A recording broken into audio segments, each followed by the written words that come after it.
All right, so I've added a nice thin layer of flux over my piece, even over the other spots that I'm not soldering, so it stays nice and clean. I've added a little bit of flux to the bottom of my tube here. Maybe wipe off a little excess, there we go.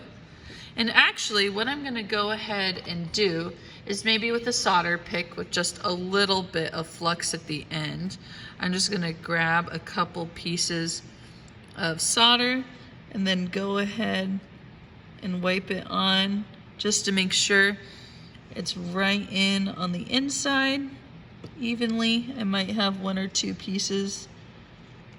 Perfect, just kind of laying on in there. There we go. So if you can see, I've got two pieces right on the inside. My piece is flung across. All right, I'm gonna go ahead and just take it and set it exactly where I want it to go. So I'm thinking I want it here at the bottom. Just kind of make sure it's nice exactly where I want. We can kind of see those little solder pieces right there.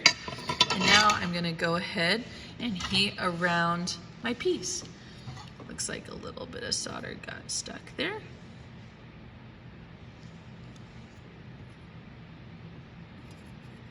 All right, so I'm gonna go ahead and light it, making sure I've got a nice flame.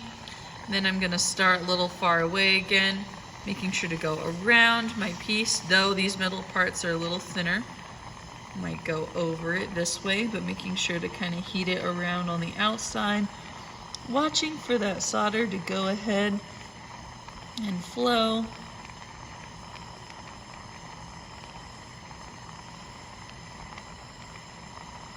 It's almost there.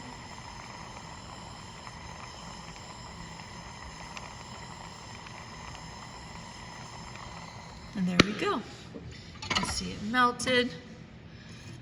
We can look at it, the side here.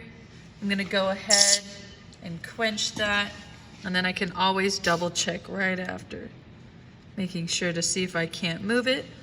And there we go. Now what I have is I've got my piece with its little tube there, and then I'm gonna go ahead and pickle it and clean it up, and then we'll go ahead and go to that next part where we start to actually set that stone in place.